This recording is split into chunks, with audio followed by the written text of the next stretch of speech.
ஒரு மரத்தின் தற்போதைய உயரம் 847 சென்டிமீட்டர். ஆண்டுக்கு 10% அது வளர்கிறது எனில் 2 ஆண்டுக்கு முன்பு அதன் உயரம் என்னன்னு கேட்கிறாங்க. பெர்சன்டேஜ்ல இந்த மாடல் சம் கேட்டாங்களா? தற்போதைய உயரம் 847 சென்டிமீட்டர் இன்டு 100 வகுத்தல். ஸோ இங்க எத்தனை சதவீதம் அதிகரிக்குது? 10%. பேசிக்கா அந்த மரத்தோட உயரம் 100% இருக்கும்.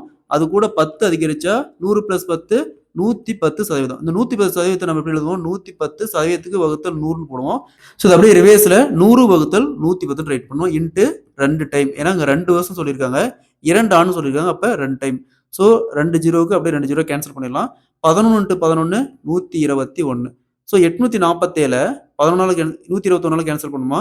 7 டைம். ஸோ 7 இங்க ஒரு 2 ஜீரோ இருக்கு. ஸோ அப்ப 2 ஆண்டுகளுக்கு முன்பு அதை உயரம் பார்த்தோம்னா 700 சென்டிமீட்டர் வந்திருக்கும். Option B is the correct answer. இதே மாதிரி இந்த சம் பாருங்க. ஒரு பொருளின் தற்போதைய மதிப்பு 605. ஆண்டுக்கு 10% அது அதிகரிக்கிறது எனில் 2 ஆண்டுக்கு முன்பு அதோட மதிப்பு என்னன்னு கேட்கறாங்க. இதே மாதிரி தான் இந்த சம்மும். இந்த சம்ம சால்வ் பண்ணி ஆன்சரை கமெண்ட்ல போடுங்க.